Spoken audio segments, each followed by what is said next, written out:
성탄절이 다가오고 있지요. 그래서 이 성탄절이 다가오는 그런 시점에서 구약의 예수님에 대한 그 예언에 대한 말씀을 몇 가지를 성탄절까지 함께 나누려고 합니다. 플로이드 해밀턴이라고 하는 이런 학자는 기독교 신앙의 기초로 하는 책에서 구약 성서 안에 예수님에 대한 성취의 예언이 332개가 있다고 그렇게 말을 했습니다. 또 페인이라고 하는 학자는 성경 예언의 백과사전이라는 책을 통해서 예수님에 대한 예언이 191개가 성취가 되었다라고 그렇게 말하고 있습니다. 그렇게 예수님에 대한 예언은 구약의 많은 부분에서 예수님에 대한 예언이 되어 있고 또 성취가 되어 있는 그런 것을 보게 되고요. 그 중에서도 우리가 좀 잘 알고 있는 성경 구절은 약 69절 정도 이렇게 되고요. 그리고 이제 또 요번 또 성탄절까지 그 예언되어진 예수님에게 예언되어진 그런 부분에 대해서 몇 부분을 함께 나누려고 합니다. 그 중에서도 제일 첫 번째 예언, 예수님에 대한 제일 첫 번째 예언이 뭐냐면 오늘 본문에 있는 창세기 3장 15절에 있는 그러한 내용입니다.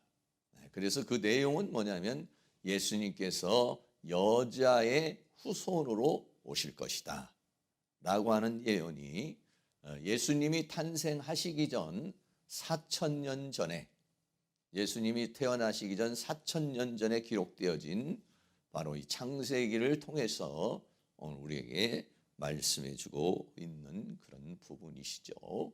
그래서 우리는 이런 것을 볼 때에 이 모든 전 역사가 하나님의 주권 속에서 또 하나님의 계획 속에서 이루어지고 있다라고 하는 사실을 우리들이 다시 한번 알 수가 있게 되는 것입니다.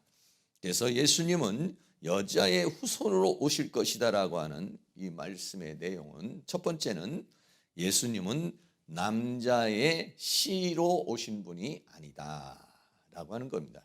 예수님은 남자의 후손이 아니고 여자의 후손으로 왔다라고 하는 얘기는 뭐냐면 남자의 씨를 통해서 이 세상에 오신 분이 아니다라고 하는 그런 것입니다. 오늘 본문의 말씀을 다시 한번 보시면 내가 너로 여자와 원수가 되게 하고 너의 후손도, 내가 너로 할 때 여기 너는 뱀을 말하고 사탄을 가리켜서 말하는 것입니다. 여자와 원수가 되게 하고 너의 후손도 여자의 후손과 원수가 되게 하리니 여자의 후손은 내 머리를 상하게 할 것이요 너는 그의 발꿈치를 상하게 할 것이니라 하시고, 이 본문에 있는 말씀은 아담과 하와가 하나님의 말씀에 순종하지 않고 타락을 하고 난 다음에 하나님께서 하와에게 저주와 형벌을 말씀하시고 아담에게도 저주와 형벌을 말씀하시고 그리고 또 뱀에게도 저주와 형벌을 말씀하시는 중에 이 예언의 말씀이 주어지고 있는 그런 내용입니다. 그래서 여자의 후손이 와가지고 내 머리, 그 사탄의 머리를 상하게 할 것이다 라고 하는 그런 예언의 말씀. 그래서 예수님은 바로 이 여자의 후손으로 와서 사탄의 머리를 상하게 할 것이다 라고 하는 그런 내용인데, 그 예수님은 어떤 후손으로 오냐면 여자의 후손으로 이 땅에 오실 것을 말씀해 주고 있는 것입니다.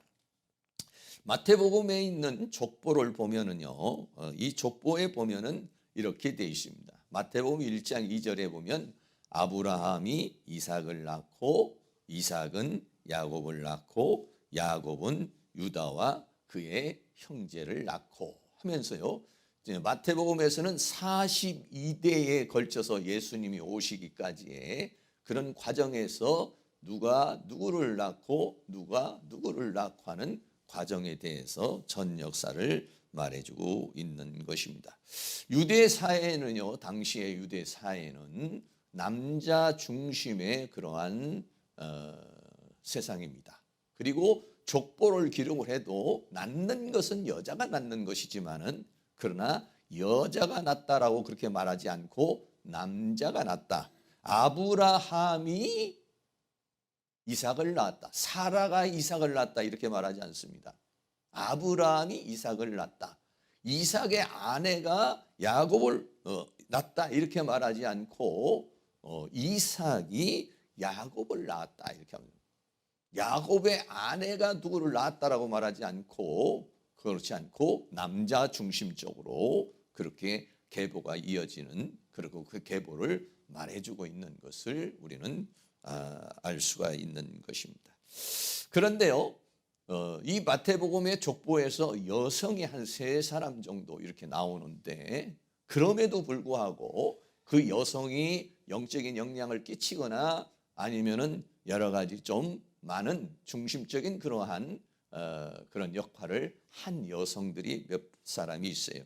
그 중에 하나가 마태복음 1장 3절에 보면 유다는 다말에게서, 다말이라고 하는 여인이 특별한 여인이죠.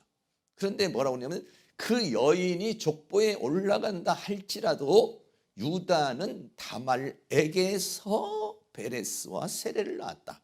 다말이 베레스와 세레를 낳았다. 이렇게 말하지 않습니다. 네. 그 다말이라고 하는 여자가 특별한 여자이고 또 여러 가지 많은 영향력을 끼쳤다 할지라도 대단한 영향을 끼쳤다 할지라도 유다가 자녀를 낳았다라고 그렇게 말하고 있는 것이죠. 네. 그리고요 마태복음 1장 5절에도 보면은 살모는 라합에게서, 라합이라고 하는 여자가 아주 또 유명한 사람 아니겠어요? 그런데 라합에게서 보아스를 낳았다. 라합이 보아스를 낳았다. 이렇게 말하지 않습니다. 살모는 라합에게서 보아스를 낳았다라고 그렇게 말하고 있죠. 다시 말하면 철저하게 남자가 자녀를 낳는 것으로 표현하는 것이 이스라엘 족보의 원칙이라고 하는 것입니다.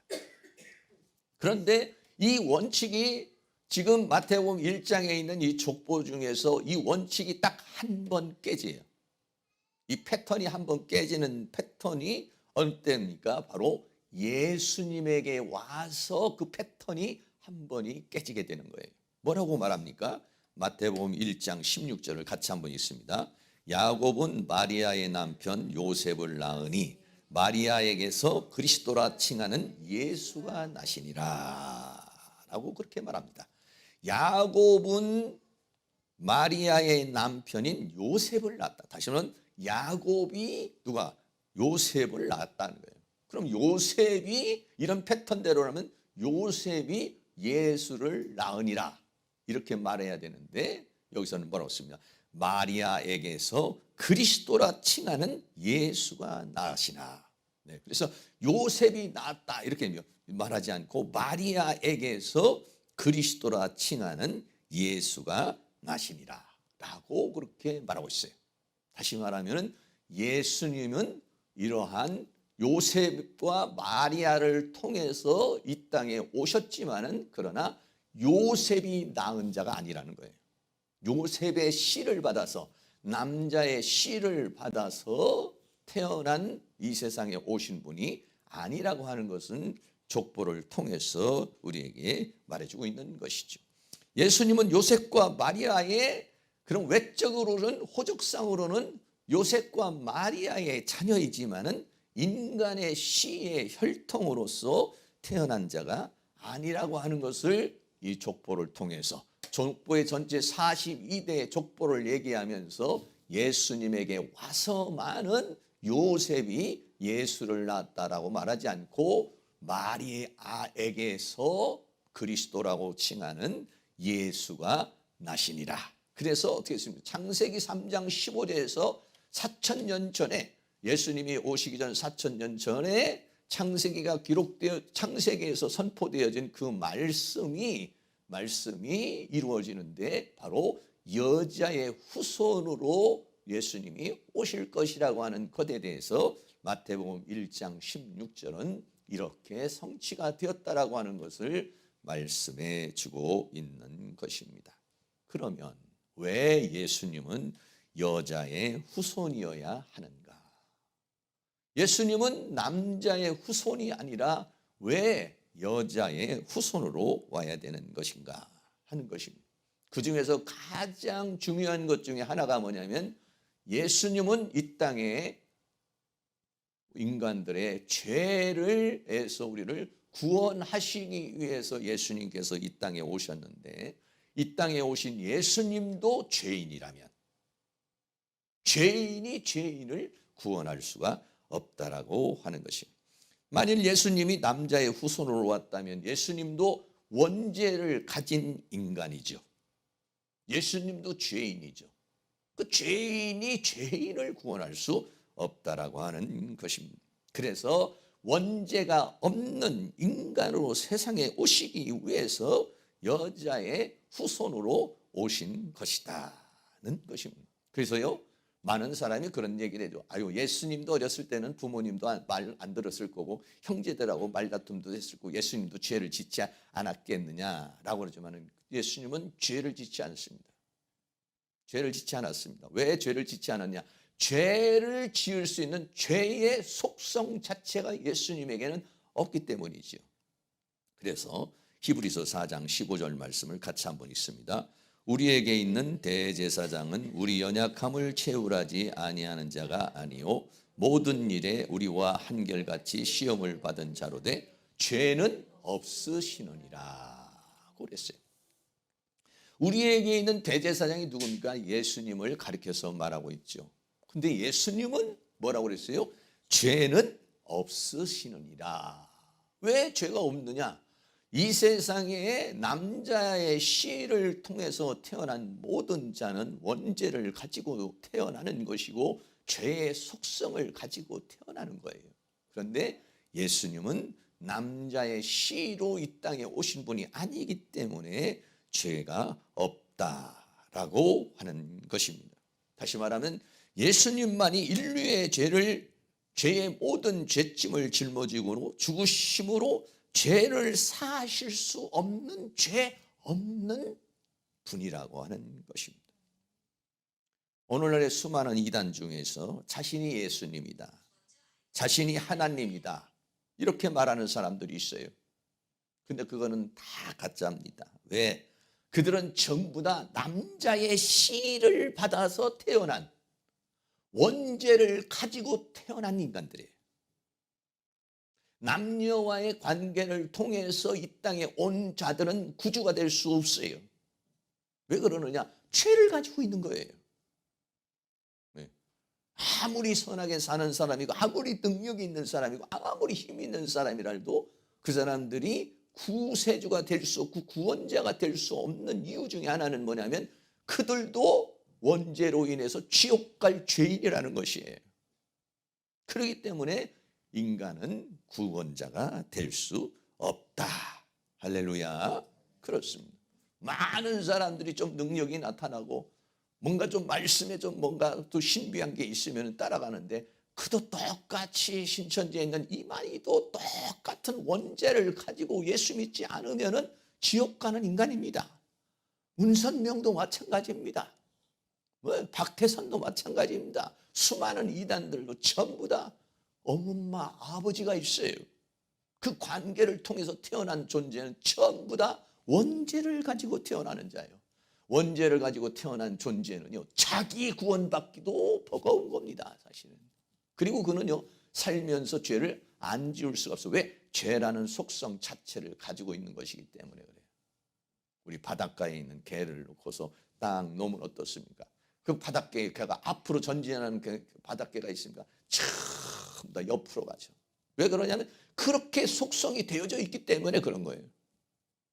남자의 씨로 태어난 모든 인간은 죄를 가지고 태어나는 거예요. 원죄를 가지고 태어나기 때문에 바로 예수님이 이 땅에 여자의 후손으로 오신 것은 남자의 씨로 오시지 않은 것은 바로 죄가 없는 사람으로 오시기 위한 것이다는 거예요. 그래서 인류 역사상에 남자의 씨가 아니라 여자의 후손으로 태어난 분은 오직 예수님 한 분밖에는 없는 것이. 할렐루야. 원죄가 없는 인간, 원죄가 없는 인간은 이 세상에서 예수님 한 분뿐이라는 거예요. 이러한 탄생은 전에도 없었고 후에도 없을 것이요, 이러한 탄생은 성경에서 단 한 번 예언되어진 것이다. 그리고 그것이 성취된 것이라는 것이에요. 그렇기 때문에 사랑하는 모든 성도님들이 내가 예수다 하며 능력을 베풀고 내가 예수라 하면서 뭔가 신비한 어떤 역사를 이룬다 할지라도 그는 전부 다 구세주가 될 수 없어요. 가르침을 줄 수 있는 선생은 될 수 있고 선지자는 될 수 있지만은 구원자가 될 수 없다라고 하는 것을 여러분들이 깊이 마음에 새기시기를 축복합니다. 두 번째로는 그러면 예수님은 어떻게 태어나신 것이냐? 성령으로 잉태된 것이다 라고 그렇게 말씀하고 있습니다.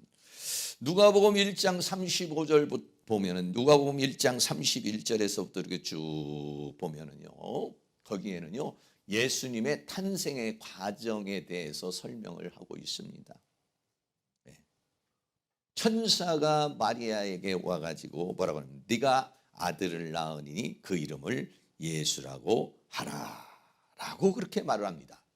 그러니까는 마리아가 말하기를, 아니 내가 사내를 알지 못하고 나는 지금 요셉이라고 하는 남자와 정혼한 상태이고 이제 결혼을 앞두고서 준비하고 있는 과정이고 내가 남자하고 관계를 갖지를 않았는데 어떻게 내가 아이를 낳을 수가 있습니까?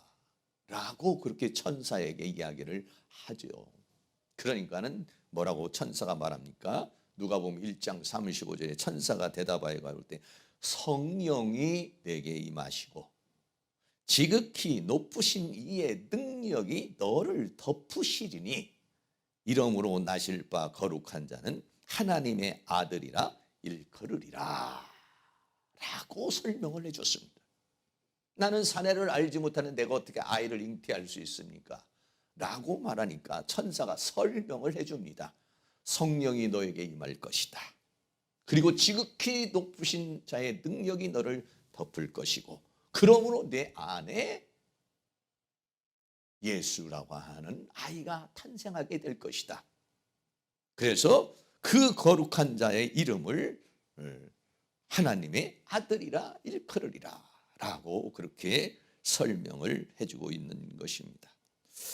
아마 마리아가 이거에 대해서 그런 일이 일어날 수 있을까? 아니 남자와의 관계를 갖지 않았는데 잉태할 수 있을까? 신비한 것이고 아마 믿기 어려운 일이었을 것인데 얼마 지나지 않아서 정말로 아이가 잉태를 한 것이죠. 이것을 이사야 선지자는 뭐라고 예언을 했습니까? 이사야 7장 14절 말씀을 같이 한번 읽습니다. 그러므로 주께서 친히 징조로 너희에게 주실 것이라. 보라, 처녀가 잉태하여 아들을 낳을 것이요 그 이름을 임마누엘이라 하리라 라고 그렇게 말했습니다. 이사야 선지자의 예언은 언제입니까? 아까 창세기 3장 15절에 있는 말씀은 BC 4000년 그때 딱 기록한 건 아니지만 이미 그때에 하나님께서 말씀을 주신 것이고, 그리고 이사야 선지자의 예언은 예수님 탄생하시기 전에 700년 전에 이사야 선지자가 말씀을 받아가지고 말하는데, 친히 징조는 뭐냐면 메시아의 징조를 줄 것이라는 거예요. 메시아의 징조를 줄 것인데 처녀가 잉태를 할 것이다. 처녀가 잉태를 한다는 것은 뭐냐? 결혼하지 않은 여인이, 남자를 알지 못하는 여인이 남자와의 관계를 갖지 않은 여자가 잉태를 하게 될 것이다. 이건 뭐냐면 오늘 누가복음 1장에서는 성령의 잉태를 말하는 것입니다. 그리고 아들을 낳을 것인데 그 이름을 임마누엘은 뭐냐면 하나님이 우리와 함께 하시는 것이다. 하나님이 사람의 몸을 입고 와서 우리 인간과 같은 몸을 입고 와서 우리와 임마누엘 함께 하실 것이다 라고 그렇게 예언을 하고 있는 것입니다. 이거에 대해서 마태복음 오늘 1장에서는 그 예수님의 탄생에 대해서 또 이야기를 해주고 있습니다. 요셉과 마리아는요 정혼을 해요. 우리나라는 약혼이라는 것이 있는데 이스라엘에는요 정혼을 하면 법적인 부부가 되는 겁니다. 그래가지고 한 1년 정도의 과정을 거쳐서 남자는 자기가 살 집을 준비를 하고 여자는 가서 살 수 있는 여러 가지 것들을 준비하는 기간이 한 1년 정도 지나는 것이고 그 지나고 나면은 결혼을 하게 되는데 정혼을 했다 할지라도 이 법적으로 아내와 남편이 되어도 동침을 할 수가 없어요. 동거를 할 수가 없어요. 이거는 떨어져서 사는 것입니다. 떨어져서 각자의 집에 있다가 결혼식을 해야만이 함께 할 수가 있게 되는 것이죠. 그런데 정혼한 상태에서 마리아가 아이를 잉태를 하게 된 것입니까? 여러분 그렇게 됐을 때에 요셉이 깜짝 놀랐죠. 아니 어떻게 아이를 정혼한 상태에 자기와의 관계를 갖지 않았는데도 불구하고 아이를 가졌으니까 이거는 정말 아주 심각한 문제가 되는 것이고 이스라엘에서 만약에 여인이 그렇게 정혼을 했는데도 불구하고 다른 남자와의 관계를 통해서 아이를 가지면 그 여인은요 돌멩이에 맞아 죽는 것입니다. 굉장히 요셉이 고민을 했어요. 이게 도대체 어떻게 되는가? 아마 마리아가 설명을 했을 겁니다. 내가 다른 어떤 불륜의 관계를 맺고 다른 남자와의 관계를 통해서 아이를 낳은 것이 아니라 천사가 와가지고 나에게 이러이러해서 내가 이렇게 잉태를 한 것이다. 그러나 여러분 그 상식적으로 이해할 수 없는 얘기죠. 그래서 마태복음 18장 19절에 보면 예수 그리스도의 나심은 이러하니라. 그 모친 마리아가 요셉과 정혼하고 동거하기 전에 같이 살을 섞기 전에 성령으로 잉태된 것이 나타났어요. 그래서 그 남편 요셉은 의로운 사람이라 저를 드러내지 않고 가만히 끊고자. 왜냐하면 이게 드러나면은 마리아가 죽게 되니까. 그러니까 요셉이 궁리한 건 뭐냐면은 요를 끊어야겠다는 그런 생각을 가지고 있었어요. 마태복음 1장 20절 이 일을 생각할 때에 엄청난 고민을 했겠죠. 이걸 이 일을 어떻게 수습을 해야 될지를 모르는 그런 상황이 됐겠죠. 그런데 이 일에 고민을 빠졌는데 주의 사자가 천사가 또 역시 마찬가지로 요셉에게도 나타나서 말해줍니다. 다윗의 자손 요셉아 내 아내 마리아 데려오기를 무서워 말라. 저에게 잉태된 것은 성령으로 된 것이다. 이렇게 말했어요. 저것은 지금 마리아가 무슨 불륜의 관계를 통해서 아이를 낳은 것이 아니라 성령으로 잉태된 것이다. 여러분 성령으로 잉태됐다는 것이 우리들 상식적으로 이해가 가지 않지만은 그러나 천사가 와서 그것을 설명을 해줬을 때 그것이 마리아도 이해가 되고 요셉도 이해가 됐을 것이라고 생각을 해요. 그래서 아마 세상에 이런 일이 일어날 수 있을까? 아마 두 사람이 아마 놀랬을 것이고 그러나 그 하나님의 섭리를 그대로 받아들였어요. 그런데 이렇게 된 것은 왜 그렇게 된 거냐? 이것을 마태복음은 설명을 합니다. 아까 우리가 이사야서 7장에서 있는 것처럼 마태복음 1장 22절 23절에는 이 모든 일에 된 것은 주께서 선지자로 하신 말씀을 이루려 하심이니 이사야 선지자를 통해서 아까 이사야 7장 4절을 통해서 말씀한 것을 이루려는 것이다. 처녀가 잉태하여 아들을 낳을 것이니 임마누엘이라 하는 것을 이루기 위한 것이다. 가라사대 보라 처녀가 잉태하여 아들을 낳을 것이요 그 이름은 임마누엘이라 하리라 하셨으니 이를 번역한 적 하나님이 우리와 함께 계시다 합니다. 할렐루야. 예, 이것을요 또 천사가 와서 설명을 해주고 마태복음에서는 마태가 이것을 기록을 하는데 뭐냐면 이렇게 된 일이 뭐냐면 이사야 선지자의 예언을 이루려는 것이요. 그 성령의 잉태라는 것이 그러니까 아마 마리아와 요셉이 성경도 찾아봤을 것이고 또 하나님께서 가르쳐 주시고 천사가 가르쳐 주셨기 때문에 두 사람은요 이 비밀에 대해서 깊이 인식을 할 수가 있었던 것이고 그 하나님의 말씀, 하나님의 섭리에 그대로 순응했던 것을 우리는 볼 수 있게 되는 것입니다. 성령으로 잉태된 것은 그냥 된 것이 아니라 이사야 선지자가 너희에게 징조를 보여줄 것인데 처녀가 잉태하리라. 처녀가 잉태한다는 것은 이거는 있을 수 없는 일인데 그런 일이 벌어진다는 것인데 그런 일이 일어났다라고 그렇게 말씀하고 있어요. 사도행전에서 사도신경을 우리가 외울 때 어떻게 합니까? 전능하사 천지를 만드신 하나님 아버지를 내가 믿사오며 그 다음에 그 외의 아들 우리 주 예수 그리스도를 믿사오니 이는 성령으로 잉태하사 동정녀 마리아에게서 나시고, 동정녀라는 것은 뭐냐면 처녀의 상태에서 마리아가 예수님을 낳으셨다. 우리는 그 사도신경을 고백하는 것과 마찬가지로 성령으로 잉태되신 분이다. 남자의 씨로 예수님은 오신 것이 아니라 성령으로 잉태된 것이다. 그거를요 요한복음에서는 또 이렇게 설명을 하고 있습니다. 요한복음 1장 1절에 보면 태초에 말씀이 계시니라. 이 말씀이 하나님과 함께 계셨으니 이 말씀은 곧 하나님이시니라. 말씀이라고 하는 로고스가 있는데 그 로고스가 누구냐면 하나님이라는 거예요. 그런데 요한복음 1장 14절 같이 있습니다. 말씀이 육신이 되어 우리 가운데 거하심에 우리가 그 영광을 보니 아버지의 독생자의 영광이요 은혜와 진리가 충만하더라.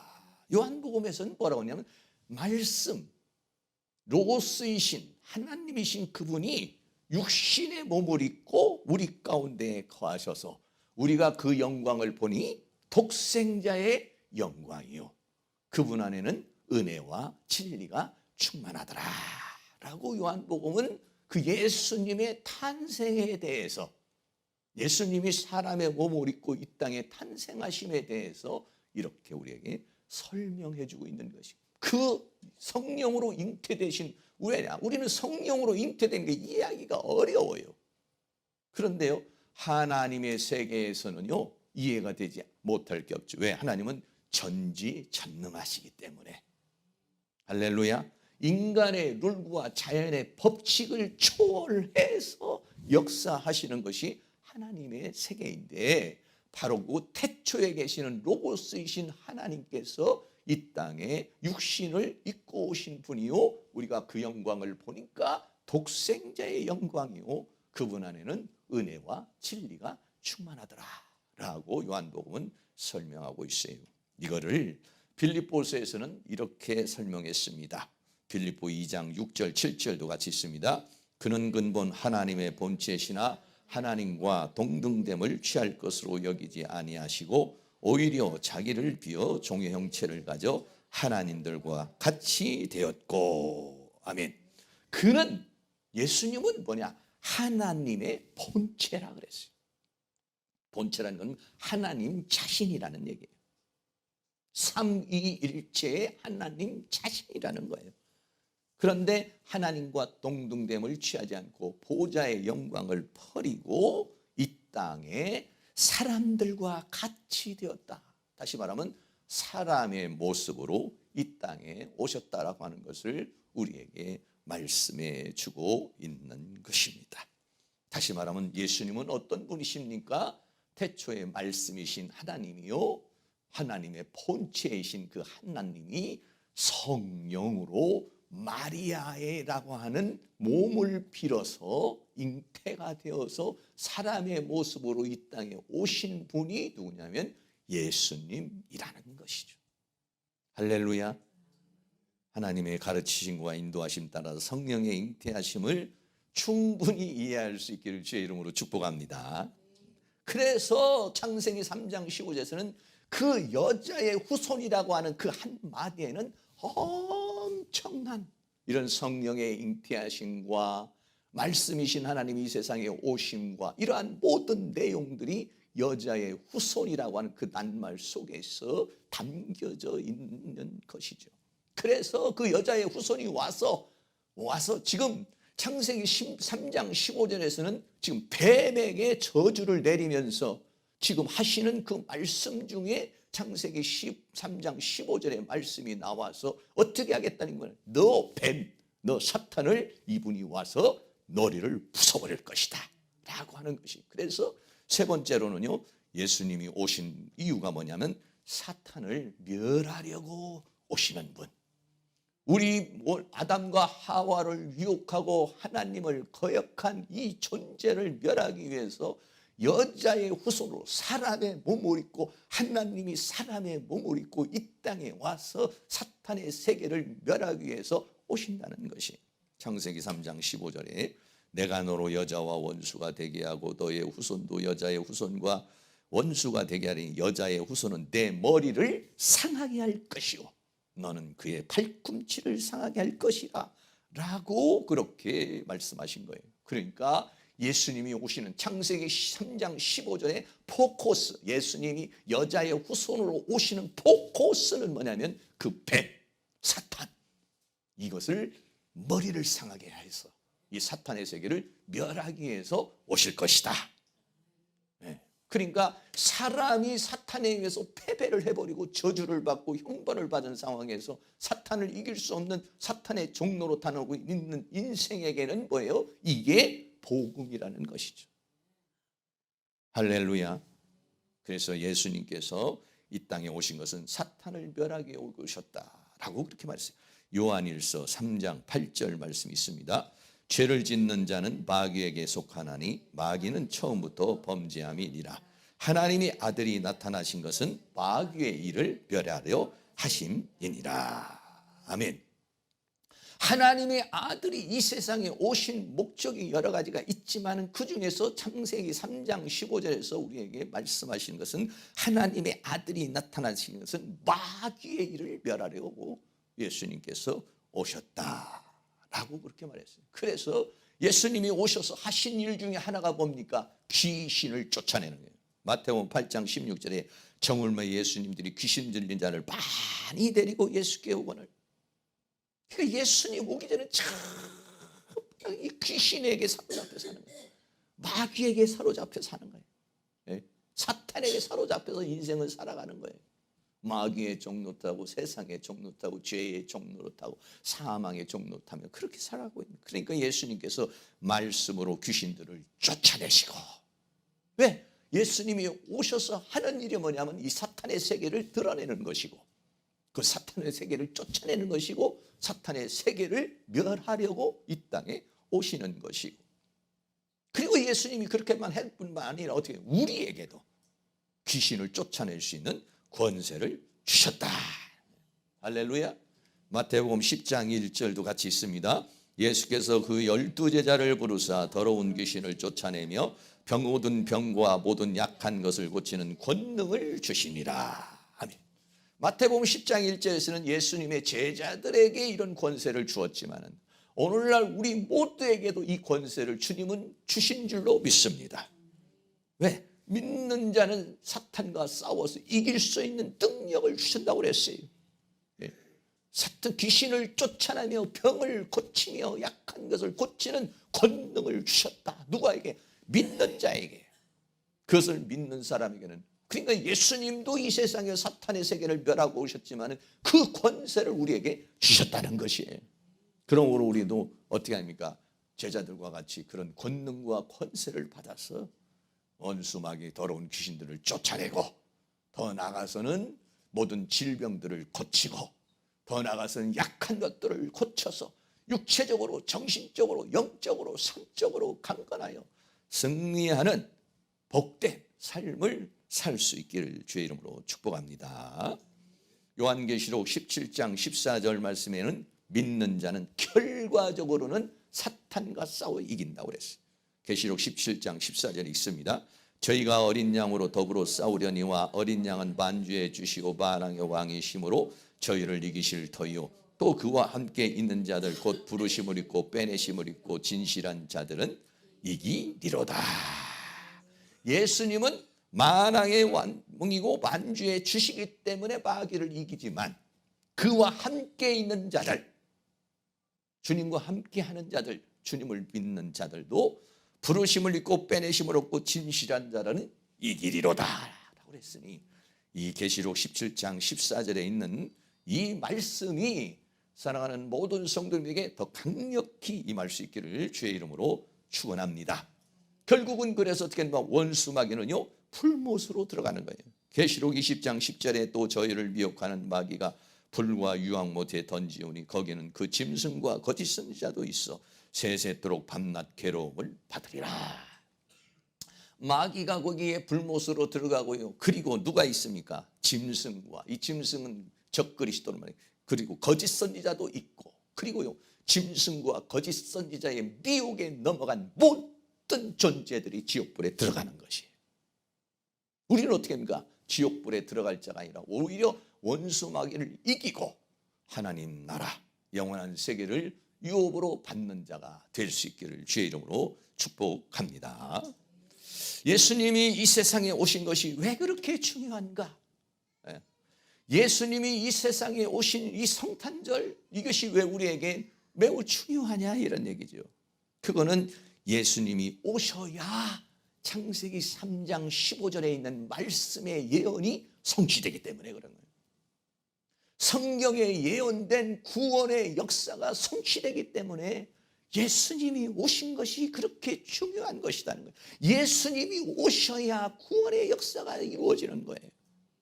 그렇기 때문에 성탄절은 우리에게 너무도 중요하고 너무도 귀하고 너무도 소중한 것이고, 주님이 오셔야 창세기 3장 15절에 있는 예언의 말씀이 이루어지고, 또 이 성경에 기록된 예수 그리스도를 통해서 이루고자 하는 하나님의 역사가 이루어지기 때문에, 그러기 때문에 동방박사가 와서 예수님을 경배하고 황금과 유황과 모래함으로 경배와 찬양과 영광을 돌린 이유가 그것이죠.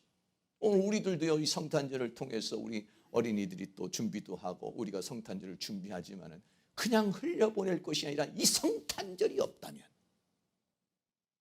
예수님이 탄생하신 날은 12월 25일이라고 우리 시키지만 정확한 날짜는 몰라요. 정확한 날짜는 모르지만은 그러나 이 예수님이 오신 성탄의 역사라는 것은 정말 우리에겐 너무 감사하고, 하나님의 그 섭리와 경륜의 역사가 이루어지는 날이기 때문에 그날은 정말 하나님 앞에 찬송과 영광과 경배를 드려야 되는 날이 때문에, 그래서 예수님이 세상에 오신 것이 왜 그렇게 중요한가 몇 가지만 좀 더 말씀드리면, 첫째는 구원의 시작이 되고 구원의 완성이 된다. 마태복음 1장 21절 같이 있습니다. 아들을 낳으리니 이름을 예수라 하라. 이는 그가 자기 백성을 저희 죄에서 구원할 자이심이라 하니라. 예수님이 탄생함으로 인해서 그분을 통해서 구원의 역사가 시작되고 구원의 역사가 완성되기 때문에 성탄절은 중요하다. 두 번째는 죄사함을 받고 영원한 생명을 얻는 것입니다. 에베소서 1장 7절 말씀도 같이 있습니다. 우리가 그리스도 안에서 그의 은혜의 풍성함을 따라 그의 피로 말미암아 구속 곧 죄사함을 받았으니, 예수님이 오셔서 십자가의 죽으심으로 인하여 우리는 죄사함을 받고 부활하신 그분이 우리 안으로 들어옴으로 생명을 얻기 때문에, 그러기 때문에 성탄절은 중요한 것이다 하는 것이죠. 세 번째는 사단과 싸워서 이길 수 있다는 것이죠. 요한일서 4장 4절 있습니다. 자녀들아 너희는 하나님께 속하였고 또 저희를 이기었나니 이는 너희 안에 계시니가 세상에 있는 이보다 크심이니라. 예수님이 오셔서 사탄을 멸할 뿐만 아니라 그분이 내 안에 들어오셔서 너희 안에 계시니가, 그분이 내 안에 들어오셔서 나로 하여금 이기게 하신다. 너희 안에 계시니가 세상에 있는 사탄보다 크기 때문에 이기는 것이기 때문에, 그분이 내 안에 들어오시지 않고 그분이 남과 함께하지 않으면 우리는 이 사탄의 결박에서 벗어날 길이 없는 것이에요. 네 번째는 세상을 이기는 자가 됩니다. 요한일서 5장 4절 있습니다. 대저 하나님께로서 난 자마다 세상을 이기느니라. 세상을 이긴 이김은 이것이니 우리의 믿음이니라. 이 세상을 이기는 자가 누구냐는 것이에요. 예수 그리스도를 믿는 자가 세상을 이기는 자가 된다는 것입니다. 다섯 번째는 세상에서 천국을 누리고 천국에 갑니다. 마태복음 4장 17절에 같이 또 있습니다. 이때부터 예수께서 비로소 전파하여 가라사대 회개하라 천국이 가까웠느니라 하시니라. 아멘. 예수님의 처음 메시지가 뭡니까? 천국이 가까웠다. 천국이라는 건 뭐냐면 우리가 죽어서 가는 천국도 천국이지만 이 땅에서 천국이 가까웠다는 것은 뭐냐면 하나님의 통치가 가까이 왔다는 것이에요. 하나님이 통치하셔서 어떻게 합니까? 나의 영혼에 들어오셔도 내 생각을 통치하시고 내 감정을 통치하시고 내 인생을 통치하시고, 그러면 거기가 뭐냐? 천국이 된다는 거예요. 내 가정을 통치하시고 우리 교회를 통치하시고 이 대한민국을 통치하시고. 할렐루야. 그래서 세상에서 천국을 누리고 천국에 가는 것입니다. 마지막으로는 그리스도와 더불어 우리는 이제 천국에 가서 왕노릇하게 될 것입니다. 계시록 22장 5절입니다. 다시 밤이 없겠고 등불과 햇빛이 쓸데없으니 이는 주 하나님이 저희에게 비추심이라. 저희가 세세토록 왕노릇하리로다. 아멘. 그렇습니다. 이러한 모든 것들이, 이런 구원의 역사와 천국으로 가는 모든 역사가 예수 그리스도가 이 땅에 오심으로 다 일어나는 것이기 때문에 성탄절은 그만큼 중요한 것이라는 것을 우리에게 말씀해 주고 있는 것이요. 이 성탄이 그냥 성탄절을 하나의 어떤 절기로 끝나는 것이 아니라 그분이 이 땅에 오셔서 이루고자 하는 모든 것들이 우리 모두에게 더 충만하게 임할 수 있는 성탄절이 될 수 있기를 주의 이름으로 축원합니다. 여기에 창세기 3장 15절에는요 하나님의 사랑의 메시지가 전달되고 있습니다. 왜 그렇습니까? 오늘 창세기 3장에서 여자의 후손으로 오셔서 우리를 구원하시겠다는 그 하나님의 메시지는요, 아담과 하와가 타락을 해서 저주를 받는 메시지, 저주를 받는 메시지 속에서의 희망의 메시지인 거예요. 저주를 하시는 하나님의 저주와 공의의 하나님으로서 그들을 저주하고 형벌하시는 중에서 하나님은 그러나 내가 너희를 완전히 버리지 않고 내가 너희를 사랑하여 여자의 후손으로 내가 사람의 몸을 입고 와서 너희를 구원할 것이다. 할렐루야. 저주와 심판 속에서 주시는 메시지, 하나님의 사랑의 메시지가 되는 것이죠. 사랑하는 모든 성도님들이 그러한 주님의 은혜를 깊이 마음에 담을 수 있는 성탄절이 될 수 있기를 축복합니다. 결론입니다. 첫째, 예수님은 여자의 후손이 아니라, 남자의 후손이 아니라 여자의 후손으로 온다는 것은 남자의 씨를 통해서 오는 원죄의 죄를 가지고 오시는 분이 아니라 성령으로 잉태된 하나님께서 사람의 몸을 입고 이 땅에 오신 것이라는 것이요. 그리고 그분은 오셔서 우리를 어떻게 하냐니까 에덴 동산에서 우리를 유혹하고 미혹해서 원수 마귀를 통해서 아담과 하와가 타락하고 하나님으로부터 저주와 형벌을 받고 쫓겨나는 그 인생을 그렇게 한 장본인은 사탄을 멸하기 위해서, 그 머리를 상하게 하기 위해서 예수님 하나님께서 사람의 몸을 입고 이 땅에 오실 것이라고 하는 메시지를 말하고 있는 것이죠. 이 예언의 말씀이 오늘 우리에게는 다 성취되어 가지고 오늘 우리는 그것을 다 누리고 있는 것인데, 이 성탄절을 맞이해서 사랑하는 모든 성도님들이 여인의 후손으로 오셔서 우리를 사탄에게서 구원하시고 이 죄와 사망과 세상과 사탄에서 구원하시고 이기게 하시는 주님을 찬양하고, 또 그리고 주님이 오셔서 우리에게 주시고자 하는 그 모든 복을 더 마음껏 누릴 수 있는 성탄절이 될 수 있기를 주의 이름으로 축원합니다.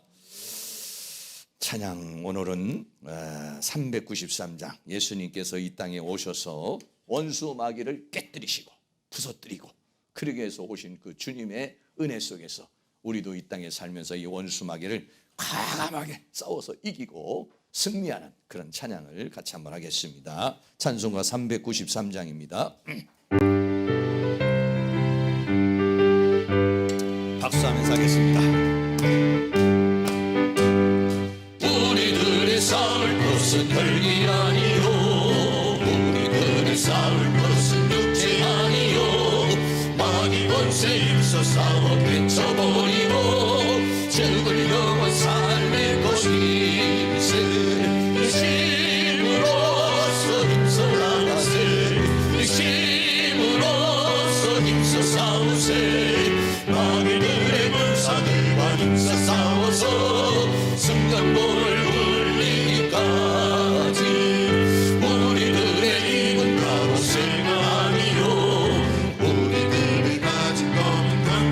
아니요 하나님께 받아 가진 평화의 복은 거룩하신 말씀이로 아멘.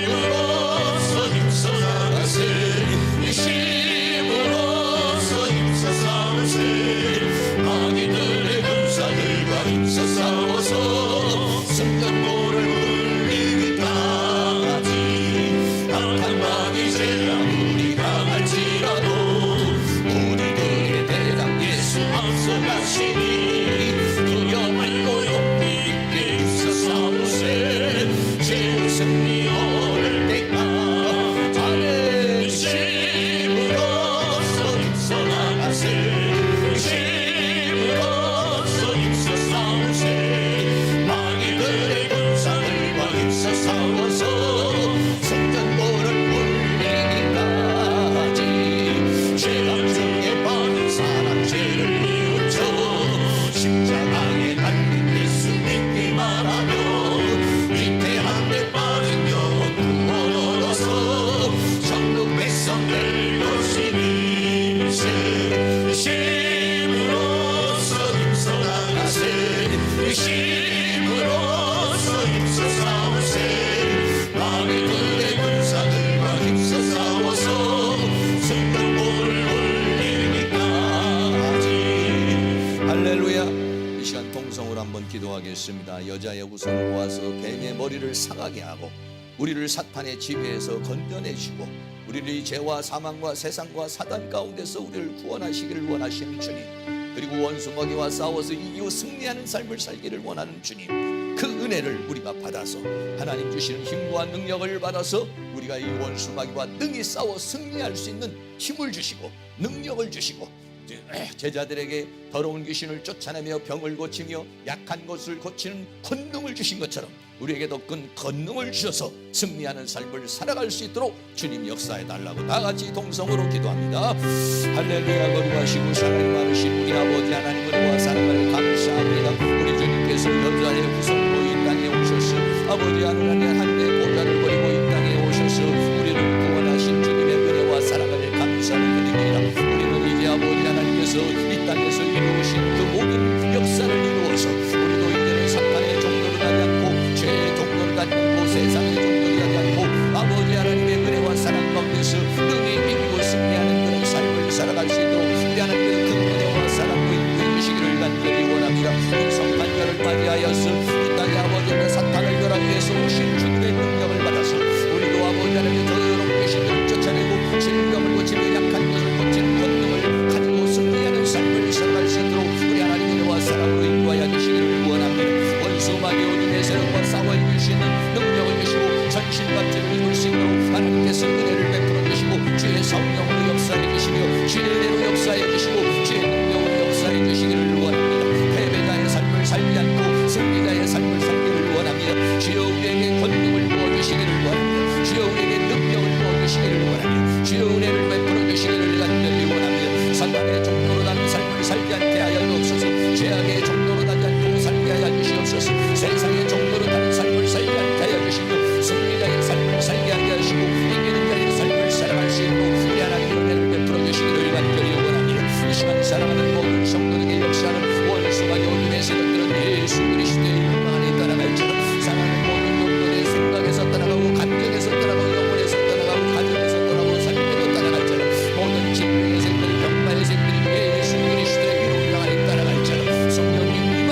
권세를 주시옵소서. 우리에게 그런 권능을 주시옵소서. 우리에게 그런 은혜가 임하게 하여 주시니 하나님의 놀라운 은혜의 역사가, 하나님의 능력의 역사가, 하나님의 권능의 역사가 임할 수 있도록 은총을 베풀어 주시고 주의 성령의 능력으로 역사하시며 주의 권능으로 역사해 주시기를 간절히 원합니다. 성령님 도와주시옵소서. 우리 하나님의 성령으로 역사하시고 주의 권능으로 함께 주시옵소서. 사랑과 은혜가 많으신 아버지 하나님, 예수님이 오시기 전 4000년 전에 창세기를 통해서 여인의 후손으로 오실 것이라고 하는 그 예언의 말씀을 우리가 받습니다. 하나님의 섭리와 하나님의 경륜 속에서 주님이 이 땅에 오셔서 오늘 이 사탄의 지배를 받고 죄의 종로로 타고 살던 우리들을 이 사단에게서 자유케 하심을 감사합니다. 죄악에서 자유케 하심을 감사합니다. 이 세상에서 우리를 자유케 하심을 감사합니다. 주님께서 오셔서 더러운 귀신들을 쫓아내고 병을 고치고 약한 것을 고친 것처럼 오늘 우리에게도 그런 권능을 주시옵소서. 그런 권세를 주시옵소서. 사탄의 종로로 타지 않기를 원합니다. 질병의 종로로 타지 않기를 원합니다. 세상의 종로로 타지 않기를 원합니다. 물질의 종로로 타지 않기를 원합니다. 하나님 주시는 힘과 능력으로서 우리를 자유케 하여 주시옵소서. 승리케 하여 주시옵소서. 이 시간 사랑하는 모든 성도들에게 역사하고 있는 악한 영의 세력은 예수 그리스도의 이름으로 명하여 떠나갈지어다. 우리의 마음속에 떠나갈지어다. 우리의 생각 속에 떠나갈지어다. 우리의 육체 속에서 떠나갈지어다. 우리의 가정 속에서 떠나갈지어다. 이 교회에서도 떠나갈지어다. 우리의 모든 삶에서 떠나갈지어다. 예수 그리스도의 이름으로 명하여 떠나갈지어다. 할렐루야. 주님 도와 주시옵소서. 질병의 세력들이 예수 이름으로 떠나가게 하여 주옵소서. 예수 이름으로 떠나가게 하여 주옵소서. 이 시간 사랑하는 모든 성도들에게 모든 질병의 세력들이 예수의 이름으로 떠나갈지어다. 모든 병마가 떠나갈지어다. 예수 그리스도의 이름 명안에 떠나갈지어다. 주님이 채찍에 맞음으로 나음을 입었다고 그랬으니 모든 질병이 예수의 이름으로 떠나가게 하여 주옵소서. 감기, 몸살, 질병, 당뇨 모든 질병들이 떠나가게 하시고 사지, 육체, 백체에 역사하고 있는 모든 질병이 예수의 이름으로 떠나가게 하시고 우리의 모든 약한 것들이 고쳐지게 하여 주시며 오직 새롭게 되어지는 은혜의 역사가 일어날 수 있도록 도와주시기를 원합니다. 성탄절에 매 아버지 하나님이여 그냥 찬양만 드리는 성탄절이 되지 않게 하여 주시고 이 땅에 오셔서 우리를 이 사탄의 지배에서 우리를 벗어나게 하시고 이 죄악에서 벗어나고 세상에서 벗어나게 하시는 하나님의 은혜의 역사가 사랑하는 모든 성도님들의 머리 위에 가정 위에 삶 위에 이 대한민국에 일어날 수 있도록 은혜를 베풀어 주시옵소서. 예수 그리스도의 이름으로 기도하옵나이다. 아멘. 다 같이 우리 자리에 일어나서서 388장 한 장 더 힘있게 찬양하겠습니다.